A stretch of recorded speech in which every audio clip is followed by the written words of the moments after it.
here with JNC. We have another video for you guys. So here we have Celeste, me, and Junior, as always. Today's topic that we have for you is asking for help. Ooh, this one's going to be a rough topic because not everybody feels comfortable with asking for help. It really is something that you have to do and you have to be sure in and secure in and confident in, because if not, it can go in a lot of different directions. No, definitely. I mean, when you're asking for help, especially when you're someone who grew up not asking for it a lot, or from who? From any from general? Your parents? As a child, I think from any adult figure who you're seeking assistance from, if you were denied that help in any capacity, or like either ever, it depends on the severity of the situation. Like if it was I feel like I'm afraid for my life, let's say, as a child or whatever the case is, and you didn't find that solace in somebody, I think it really affects your ability to ask for it later on, because it's like in your mind you get the idea that, well, no one's gonna ever help me, so I'm gonna just do it on my own. Right. Hyper independence, that whole thing. Which is so interesting, because while I had a similar experience to certain degrees, like I've had people disappoint me, I will sooner ask for help if it's something that I really just can't deal with myself, except for like emotional state. Like if it's something like that, I will sooner ask for help than have to deal with it myself. Not because I'm lazy, but because if I have it accessible to me, why would I not use my advantages? Exactly. Yeah, is that how you feel about it? Would you say that you had, you said that you had people disappoint you, but would you say that you had early, like you can, I feel like most people in that situation, whether they remember it or not, have a moment where they can like definitively say in their brain, well, this felt like I wasn't getting no help, so I just don't ask for help anymore. I feel like I just don't ask for help because I don't like people say that they did something for me. I don't like people hold it over my head. So you feel like you could ask for help growing up, but right now you feel that way, or you always felt like? I always felt that way. I don't know where I got that mentality from. Interesting. It might just be the way you decided to live. It could just be how I grew up. Yeah. Like I don't like my parents. Okay, cool. But if we're talking about like a friend or like a family member, I hate with a passion. I dislike when a family member can say that they helped me with something. Which I don't know. I don't know if it's because how they made me feel about the help. Like they made it feel like weird in a way. Like I did this for you. Yeah. Like I think that's what it was for me. It's like oh yeah. It's like I did this. I'm not gonna ask you. You can't do this for me. What you're saying, but So it's just like that. But it's like, do the benefits outweigh the negative of them being able to say, "Oh, I did it for you"? Because as it's annoying, the benefits if it's don't weigh out. Wow. Like what? Like if it's like what they helped me with, you're saying? Like Yeah. What? Simple manners, respect. No, I mean like asking for help. So like you needed a job. Let's say you needed a job. They got you a job, and then they throw it in your face all the time. I would never reach out to. No, I wouldn't reach out to them for a job, for instance, because like I don't want the other person to be able. There's certain people I would. Don't get me wrong, but majority of the people that I encounter, I wouldn't ask them for help for the simple fact that they could go and say that like I did that for her. Oh yeah. And throw it back in my face. But okay, yeah. But my question is, does it is getting the job? Let's say you had no money, bottom of the barrel, but broke. Oh, is I still it? wouldn't ask them. You still wouldn't ask them? You would just suffer? Wow. I mean, yeah. What about you? Yeah, I probably wouldn't ask either. I wouldn't ask. Just for the fact that I think mine comes more from a sense of I have the confidence that I'm capable of doing it. Yeah, and that I know that I can do it on my own. Yeah. I feel like when you get it out the mud and you do it on your own, people can't say anything to you. Whereas if you get help, people have so much to say. And it's like they feel obligated to say something because they feel like they played a role in how. But people will say it anyway. You see these big celebrities always making it big, and then they're like, "Oh, nobody helped me," and then people are like, "Oh, I helped you," and even though these people probably didn't help them, they're still gonna say it anyway. So even if it is people that did help you, why does it? Well, that's the point. Why does it matter if they're gonna say it anyway? People are gonna if they can say it and it be a lie, it's different. That's different from it. If they say, "Oh, I helped you, I did this, I did that," if I, in my mind, definitively know I do not ask people for help on a regular basis, for you to bring up, "Oh, I helped you with so and so," means you were keeping that in the back of your mind. Because if you know me, you know I do things on my own. It's exactly, so and it's different. It's different when you're getting support versus help. Okay, so what's the difference? The difference is, like, for instance, us. I wouldn't. If I did something for you, I wouldn't be like, I wouldn't see it as helping you because you do things for me as well. Oh, I see. Like, you get what I'm saying? You help me on other levels. I don't hold anything against anybody in this room, and there's other people that I mess with where I don't hold that against them. Like, we have an understanding. And then there's other people where it's like they would hold it over your head. Like, I helped you with this that one time. Like one time. Like, I don't care. Where it's like I could do 10,000 things for you. You know what? You I do it for me, and I can't would take with asking for help. That's weird. But like, let's reverse it right now, because when you've been there for somebody crazy, and it doesn't necessarily have to be like in a financial way, but let's include a financial way or just like in any type of way. You know, you're there for them, and then let's say you give them the rent for their house 1 month because they needed it, and you gave them your last sandwich because they were hungry. Rent for the month? Let's say you did all of that, and then you pay go to their them, phone bill, and then you go to them and you're like, hey, can I get a $2.75 for the bus? You know, I lost my job or whatever. And then they're like, no. Right. So what's your next move there? Right. What are you saying after they tell you no? All right. I'll be like, all right, but I'm thinking about that, and they probably would not hear from me much. No. It's coming after that, bro. I'm doing all this for you, crazy. and you really have the audacity to sit here in my face when I'm asking you for $2.75 to take the bus, and you really have the audacity to say no to me. I'll be like, I bet, no problem. Reciprocation is in the back of my mind, there. you're dead. The reciprocation is just not there. That's a little far. How is it far if I've done that? You're cut off. The reciprocation should be there. That's just like what it is. You shouldn't feel like you're giving your all and someone's just draining you. Nah, bro, that don't make no sense. Yeah, but I wanted to flip it a little because we can clearly see both sides. Oh, you can kind of see both sides. So it's like, I wouldn't throw it in somebody's face only because I know what it feels like for somebody to throw it in mine, and it's just like, I never asked you for anything.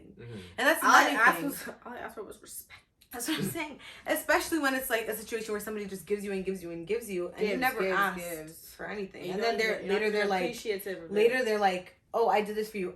Thank you. It was great, but I never asked you for it. So while you had good intentions, you gave me. That was your choice. It was your choice to give somebody. Have you guys ever been to an argument with somebody where you're arguing and it's like they're trying to argue their point that they did so much for you, but it's like they can only list one thing and they keep going around in circles about that one thing, and you could name 20. Remember when I sweeped your house and I sweeped that other room in your house as well? And then you'd be like, when was the other time?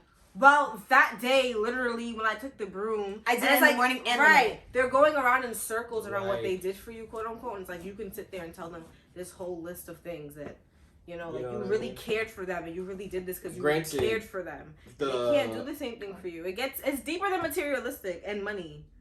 No, that is about that. What I was saying was I disagree slightly with the people doing things for you, only because I think that let's say someone is doing something for you on a regular basis. Like let's say you disagree with what I was saying.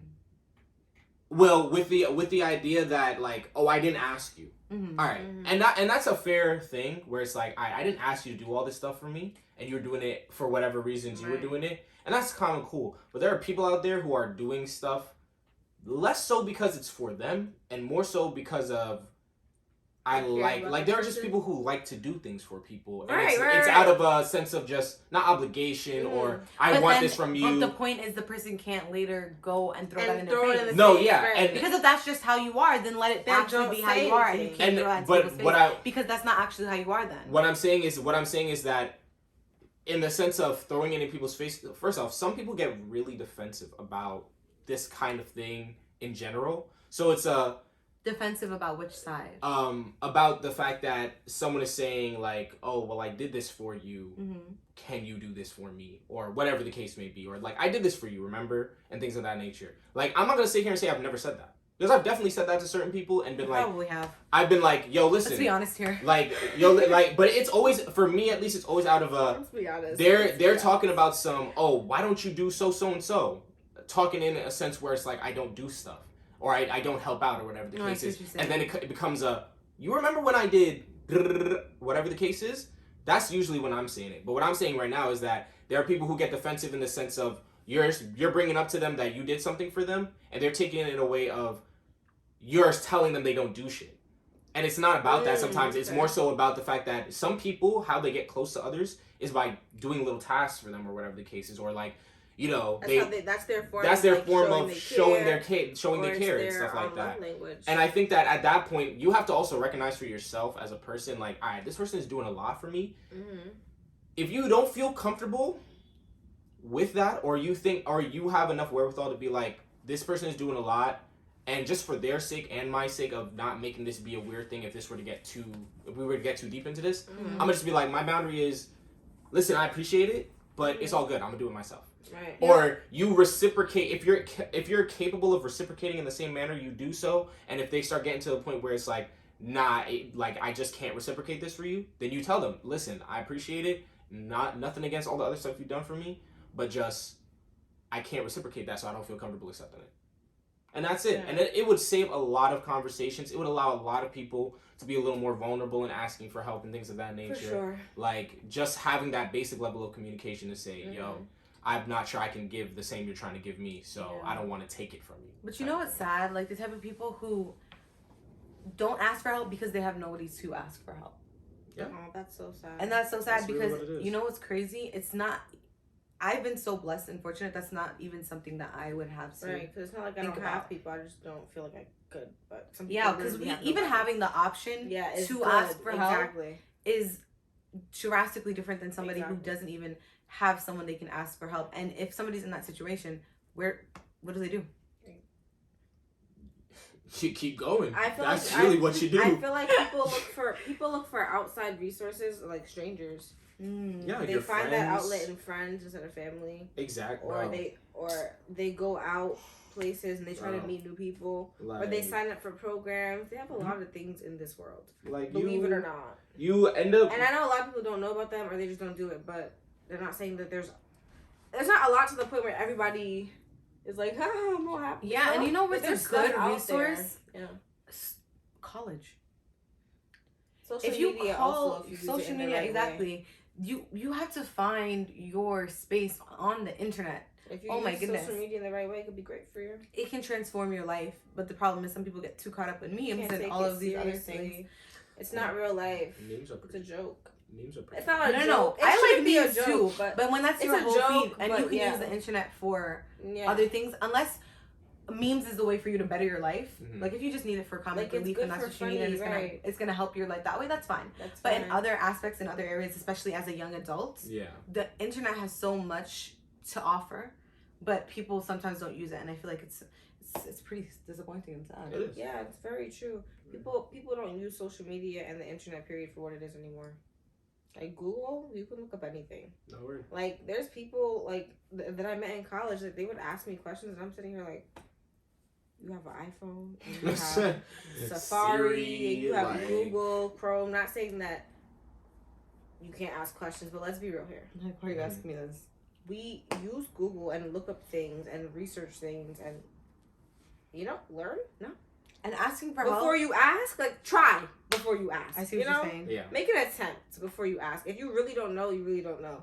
But if it's like we have so much resources that we just don't use. Mm-hmm. How do you guys feel about like asking for help in a sense of like not doing it because you feel like, oh, they're just gonna see me as a victim, like they're just gonna help me as a charity case? Like, how do you guys feel about that in that sense? I believe that pretty heavily, actually. Wow. I feel a lot of people like they're scared to ask because they don't look like a charity case. Yeah, like not to say I grew up feeling like a charity case, but there were times where it was like, I'm not as fortunate as this person to have so and so and so or whatever the case is, and it expresses itself. It expresses itself very obviously, whether it's like the way I dress or the way I speak or like how I handle certain things or whatever the case is. And there have been moments where I feel like this person does something for me, whether it's like they help me out, and the feeling is always like I'm getting looked at with pity. Well, okay, but it could break down your self-esteem. It does. When you're the person who's always the help. Yeah. It could break down your self-esteem. You're the person that's always being helped. You're always the help. Like everyone's always helping you. Oh, like you're not not that you're not privileged, but you're always the help. Like everybody's always like trying to do something, be there for you, or like overly be there for you. Yeah, that's wrong. Definitely. And I know people who have situations like that, and I feel like while it's like, okay, yeah, people are looking out for me, it's also like you're you're hovering over me and you're making me feel less than, because it's like, why do I need all this attention? Okay. Just being a charity case in general, like you really sit there and you question yourself, like you question your abilities, you question your autonomy, you end up falling into cycles where it's like, damn, I don't think I can do this by myself. And then it just becomes instead of trying to attempt it on your own first, you feel like you to default somebody else. Yeah. There's someone there who can do it for me. I think there's nothing wrong with having that mentality personally. Oh wow. Yeah. Wait, let me just explain myself. Okay. So I feel like there's nothing wrong with having the mentality of I'm going to ask for help first. Like, you know, like this is going to be my first option. It also depends on what it is, the area in which you're speaking of. Because one thing is very different of it's like, oh, I'm going to go ask my mom for $100 as opposed to I'm going to go ask my mom to get me a job. You see, it really depends on how you use your resources and how you ask for help. Because I feel like that also goes into the mindset. You can get along a lot further in life with connections. So you shouldn't not take advantage of that. I think that it's not always the worst thing to ask for help first, because you can get a lot further. Yes, it's cool to be like, oh, I pulled myself up from my bootstraps, but if you could have been pulled up and suffered 2 years less, that sounds like a great idea to me. But the thing is that like, it's like what you're saying is correct. Like I feel like there shouldn't be a problem with you asking for help first. But the thing is that if you decide to do it on your own, right? It has to be it's a like weigh your options kind of game. Like you said, if you're doing something and you're seeing like, you shouldn't wait years. If you're seeing months are going by, weeks are going by, and you're actively putting in effort, actively doing what you can on your own in the best of your ability, and you believe that 100%. If you see our weeks are going by or whatever the case is, depending on whatever it is, let's say you're looking for a job, your first job you've ever applied to. You made your resume on your own. Yeah. You know, you're looking on Indeed, you're looking on LinkedIn, whatever, ZipRecruiter, you're applying, you're doing whatever. You have your first interview, whatever the case is. If you're seeing that weeks are going by, months are going by, and you're not hearing nothing from nobody, then maybe it's time to go to somebody and be like, hey, can you review my resume? Or, hey, I'm looking for a job, right? Can you help me finding a job? And they start asking you questions. Oh, so did you write a resume? Yes, my resume is right here. Now they don't have to teach you how to write a resume, because if you tried your best, then you'll have some basic outline of it. Now you're going to them to polish up your work. I think getting help from someone to polish up something I couldn't figure out alone is way better than me going to someone and being like, I know no information, have not made any attempt to look at it myself. Yeah, that's my point. And I want you to give me information so that I can do it. Because information is just as important as if someone were to give you money. But it's like somebody giving you, it's like you going to the supermarket or you going to the hardware store and being like, hey, I need a hammer, and they're like, I have a hammer, here you go, and then you take the hammer and you build yourself a house. But then it's like that's how I view asking for help. I'm going to use us for an example. We had an idea about this and we came together and we talked about it first. Afterwards, we had the idea, we had all the information that we could have possibly needed to start, but we started to go to other people for advice and ask for help and stuff. But the point is that we had that idea. You can't just go to people and just be like an airhead and just be like, you want somebody to sit there and like food speed you? Yeah, exactly. Like, no, like come to it knowing something about it yourself before you ask. And it shows try. It shows initiative. Just like, see both sides. It shows. It's just like try. It shows that you like if you're a business, if you're an entrepreneur. If you're Spanish and you don't know what hi means, for example, like, okay, duh, you have to fucking ask. But if it's not something like, if it's not something straight to the point. Even with that, like, let's be real. Duolingo, Babbel, that's true, you have so many options. But it's just, what I'm saying is, like, in the sense of, like, let's say you're an entrepreneur, you're a businessman, and you make good money. Now, people are coming to you and being like, hey, I want to make $1 million. You have $1 million, I want to learn how to make it, right? If I was that millionaire, my next question would be, okay, what do you have so far? Not okay, sure, here's all the secrets to everything that I've done. Because I'm not going to tell you at the end of the day, I've put in a lot of work. Right. But then you guys are making it seem like you have to prove yourself to ask for help, and that's not true. You don't know. You don't have to. I think that holds a lot of people back. Wait. Hold on. Before you say that. Okay. Prove you have to ask for help. How is... You're proving yourself, the way that you're explaining to me somebody has to prove themselves before they can go ask for help, and I don't think that's the case. No, you don't have to prove yourself. No, you are yourself. You have to show effort. Show initiative, show effort. If you don't know and there's no resources available to you, and this is for the help. No, showing initiative is coming to somebody and saying, "Hey, I've been thinking about this for a while. I looked into it. This is what I think about it. Do you have any more information that you think can help me?" Not going to somebody and saying, "Hey, I want to learn how to ride a skateboard," and you just want somebody to sit there and say, not a skateboard. That was a bad example, but like something else, and you just want somebody to sit there and just lay everything out for you. So, for example, if we were to become millionaires, like in the future, when we become millionaires, you're not gonna sit down with every person who asks you how did you become a millionaire and give them a whole layout of how you became a millionaire. Well, you're gonna give them key points. Okay. So you can't come to somebody with no knowledge and expect them to get all of their knowledge. If you get what I'm saying, you have to come to them with some initiative, like, "Hey, I looked it up. I'm into it. Can you help I'm not me?" saying you shouldn't, but I don't think it's the worst thing in the world if you do it. Oh. And I think that you're taking initiative can also be, because there's things in life that, like, it depends what it is, honestly. This is what I'm saying, going back to how you use it. Because I could use my mom, I'm using my mom as an example. I could use my aunt, who is the professor at a university, to talk to the principal so I can get into a university or something. Right. And I have good grades and everything. I just wanted to get into that specific one or something. That's how I would view asking for help, as opposed to getting bad grades, not doing anything, and then asking for help. Hey girl, I need help now because I didn't do what I had to do. Those are different. But you see how you and it's also with the money thing, like I'm going to go ask help to find a job or to get a job as opposed to ask for money. That's what I'm saying. The difference comes in with the mentality that I have. But you're gonna like how you're saying with the school thing, you obviously were doing good. You had to be good enough to get into a college to begin with. You had to keep up your grades. So you had to know where you wanted to go. You didn't come to her with bad grades. I don't know where I'm going. Because at that point, that's someone deciding to help you. If you're going to someone else to ask for help, I feel like you shouldn't come empty-handed. Exactly. And it's not about you having to prove yourself to them and say that, but it's just saying for yourself, like, I didn't just come to somebody. Like, I think one of the main rules of not even just being this age, but just life in general, is that a lot of things are kind of transactional, and 100%. And it's not necessarily a bad thing when the things that you're giving are like, let's use the university thing again.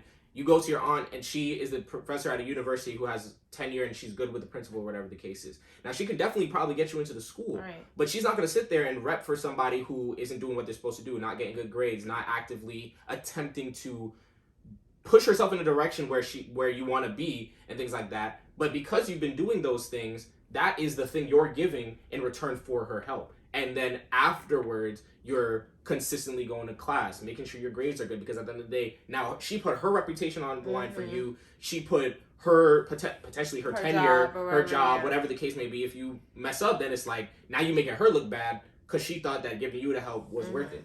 You know what I mean? Right. So it's not a matter of, oh, you need to have everything to come to me and ask for help.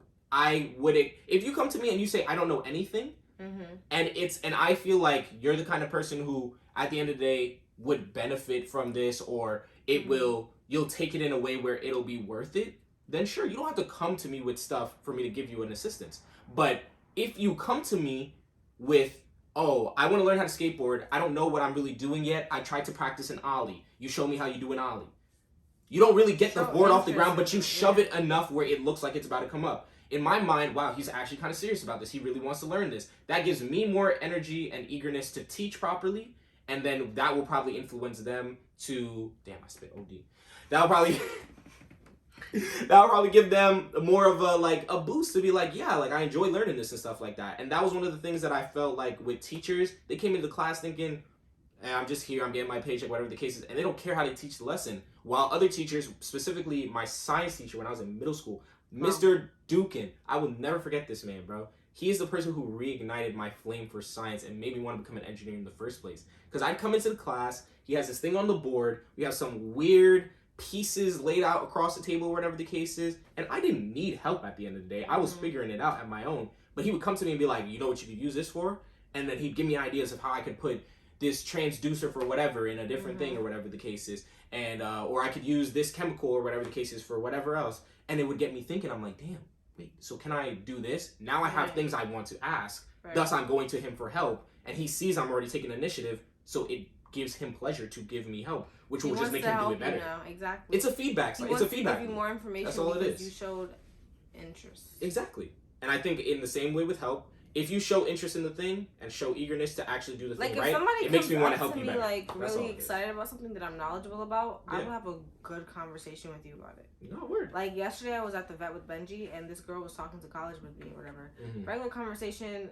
I was just giving her I was just telling her about my experience, or whatever. Mm-hmm. But she stayed back in the room when the doctor left, and she asked me all the questions about anything she had. She was asking me the questions, so she showed interest in it. So I gave her my time, and I talked to her about what I knew. Exactly. About all my colleges I've been to, and she went to one of my colleges. She went to visit one of my colleges. We ended up finding out way more about things we had in common, and I gave her all the information about all the schools she was interested in. Had she not have stayed back and talked to me or showed me interest, I'd been like, yeah, girl, bye. I would have left that goddamn room. I would have left that room and went about my business. Exactly. Okay. Did you end up... And I gave her motivation and stuff. Did you end up staying in contact with her at all? Or is this I mean, I know where she works, so... Oh, okay. There you go. No, but I know I'm going to see her again when I go back, probably. Yeah. But it's just like... Okay, just so let's talk about asking for help in a sense of mental health. It's so hard. It's probably one of the hardest things. People look at you like you're weird, and I feel like as a kid growing up, some parents do support you because they understand it, but there's some parents who don't acknowledge it because they are uncomfortable with the topic. Ooh, that's a great point. No, definitely. So they would know something is wrong with their kid, but they don't want their kid to be looked at as a weirdo, so they simply won't get them the help. Or they don't want to deal with the feelings that it brings up in themselves. So they don't get their children to help when your child probably does need therapy. Or they don't even have conversations with their children. Kick you in the head. Like, they don't even have the conversation with their children for their children to understand what's going on. Like, when they know it's an issue because they're dealing with the same thing. Maybe your child does need help because... It's tough. It's tough, though, only from, I don't have kids, obviously. And... We only talk as children of... Yeah, we talk as children of parents who we've or seen. Or stories that... we've heard. We don't talk from, obviously, not from a parent's point of view. We're not parents. But even in the... Not parents, just how we have felt on the other side of the fence. Yeah. And how you could potentially deal with the relationship with your children better. No, yeah, but it's just in the sense of, you have parents who... Well, we were watching that show the other day where it was, Jane the Virgin, where she had... she wanted to take the amnesthesis, or whatever the case, I forget how you pronounce it properly, where they, test the DNA of the child when they get to a certain age. Mm-hmm. I think the plot of the story at that time was that her kid had something in his heart that was a precondition to potential something. Yeah, like mental disorders, mental whatever the case may be. I know what you're talking about. And she was just the doctor gave her the option to do the thing, but there was a potential for her to miscarriage at that point. So she was she went through a whole thing. She ended up not doing it. But in my brain, I'm I can see how that would be really tough for a parent because it's especially if it's a first time parent. Hard making I have a kid. They could potentially end up in a place where they need a lot of extra help. Right. That's a strain on me. Exactly. That I really. Let's be real. Parents. No parent wants their child to come out with a defect or a difficulty or whatever the case. They don't want that, obviously. But if it were to happen, they don't want that. I respect parents for their kid. They don't want that for their kid. They don't want that for their kid. And the point is that if it does happen, you now have to readjust how you intended to live life, raise your child. It changes a lot of things, and that's gonna be stressful. If that's the situation. So I can understand to an extent why some parents do not give their children the help they need / ignore the problem due to whatever uncomfortable feelings it brings up and stuff of that nature. But where I will cut that is when it is so clearly devastating them that your ignorance to the problem is now they're going to be affected threatening their whole development. Right, their well-being. Their well-being as a person. When they're older, no matter if you address it or not, it's going to show up. Mm-hmm. because they're gonna be an adult eventually. They're gonna sit back and be like, "Dang, these things I was doing."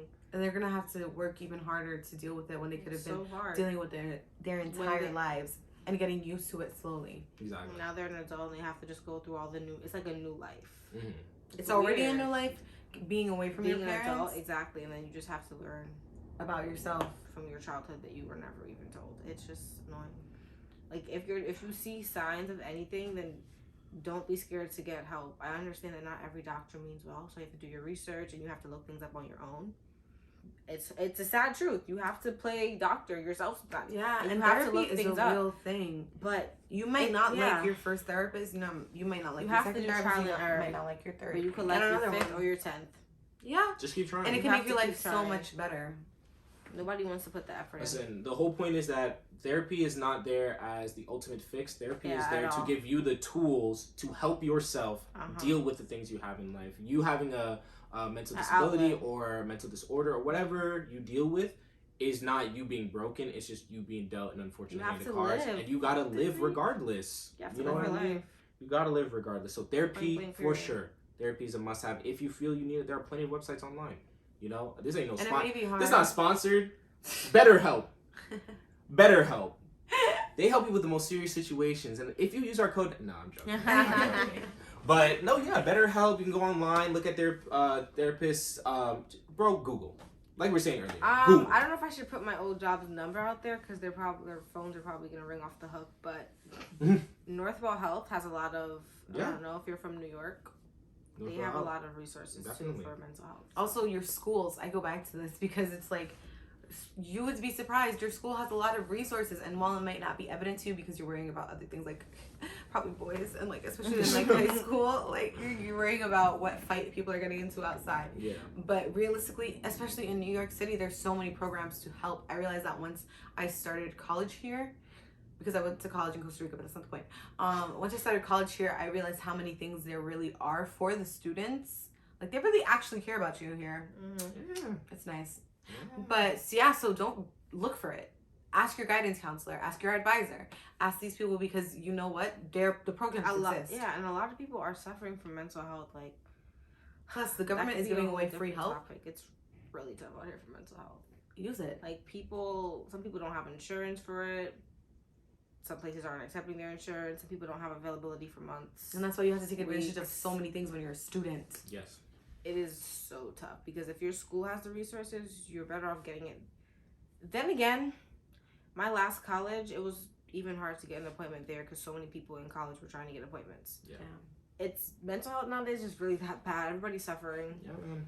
It's tough out here. You just have to find what makes you happy and it's the little things. Yeah. In my opinion. Ultimately, this is just one of those times where it's like asking for help, especially if you don't know, is a necessity. Like when you don't know anything, but you can tell something's off, or you tell like you're not feeling right. Mm-hmm. These are the moments where you'll have nothing to prove to nobody. You're facing a problem that you have no tools to deal with. You need to get the tools from somewhere. Mm-hmm. Asking for help in this moment is the definite way to take things. And when you turn 18, you don't need anybody's permission to do it. Exactly. Like we're all at that age. Don't let anybody tell you anything. If you feel like you need mental, and your parents like, you don't need this help. You just have to You're just lazy. Okay, I'm going to the library. You could literally have ADHD or anxiety or something, and maybe that could be why you're in your room curled up in a goddamn ball. No, seriously. And you don't want to leave. You could be depressed. It's a real thing. Or you could be depressed. You might not even be able to identify what it is that you are feeling. If you feel like you're in a cave and you kind of just can't walk out of it, you're probably depressed. I don't know if you guys can relate, but I have episodes where my room is just dirty. Not dirty in the sense of like unlivable, but dirty in the sense of it's just like messy. I know where everything goes, but it's cluttered. I don't have the energy. Like my room is just cluttered, and it's like that's what my brain looks like. My room reflects my brain. Bro. If my room looks cluttered, most likely that's what my brain looks like. So don't let your parent tell you you're disgusting, you're nasty. No, you need to just take a mental reset, do some self-care, put some music on, and clean your goddamn room. Yeah. And your environment matters. Oh, yes, that's a great thing to say. Your environment matters. Your environment matters. And it is connected to your mental health. That's what I'm trying to say. Please, please, please. I just took an environmental psychology course. Being outside is healing. No, like seriously. What, nurse? LPN, RN. whoa. Wow. I'm I was learning a going lot for of our things. end. But as I was saying, yes, I learned this in my environmental psychology course. You'd be surprised what you remember from college. When you're outside and when you're in nature, it's very healing for you. Yes. A lot of your stress and anxiety goes away. I mean, it also depends on the person you are, but for the most part, there are studies that have definitely been done. 100%. Breathing fresh air impacts your everything. Catching some sunlight. When I was in nursing school, even that's as hard as it is, they used to say, like, walk outside for 20 minutes or 30 minutes a day. You cannot be in your house all day buried in a book or buried in whatever your calling is or whatever your job is. You can't be buried in that. You have to get some type of exit or you're going to go crazy. Yeah. No, seriously. You have to write down what you want, what you need. You can't just leave everything in your brain because that causes you need to get it fog as out well. there. So you need to get it out. while yes, we are asking for help is definitely important, try understanding what it is that you're feeling. Exactly. Before you ask for the help, be in tune with yourself. I mean, not before you ask for help, but that's what your vibe But is. try to be in tune with yourself so you know the type of help that you're What it is you feel, because sometimes it's as simple as, I have mommy issues. I have daddy issues. I need to have a conversation with my parent. It could be as simple as I need to have a conversation. Mm-hmm. And if it doesn't work out, then on to the next journey. Right, There's a lot of different options. So, wow, this is a great conversation. I feel like we're going to end it off here, but what's important is don't be afraid to ask for help. You can be cautious who you do ask for help, but there are a lot of benefits to asking for help. So, yeah, we're just going to end this episode here. Yep. Hope you guys enjoyed the video. Don't forget to like, comment, and subscribe. And follow us on our... Follow us on all of our social media platforms. Everything's going to be in the link below. And I think Junior should put in the link below for the BetterHelp program. I definitely will do that. I'm also going to try to find the link for my, the thing I was talking about. So, and also, don't be scared. Definitely drop down in the comments below if y'all know anybody who is dealing with a mental health issue. You don't have to describe your whole situation or whatever the case is. Or if you're going through something, if you can relate, if you then want, give this the is a video safe a like, space. comment. Our DMs are always open. Wait, hold on. I always want to do this. We'll see you guys in This is a safe space down here. You can type whatever you want to type and interact with us, and it's going to be great. Okay, what were you saying? Are we going to do something to this? Yeah, I was going to say it's great. No, I'm done. We'll see you guys in our next video. Bye. That was great.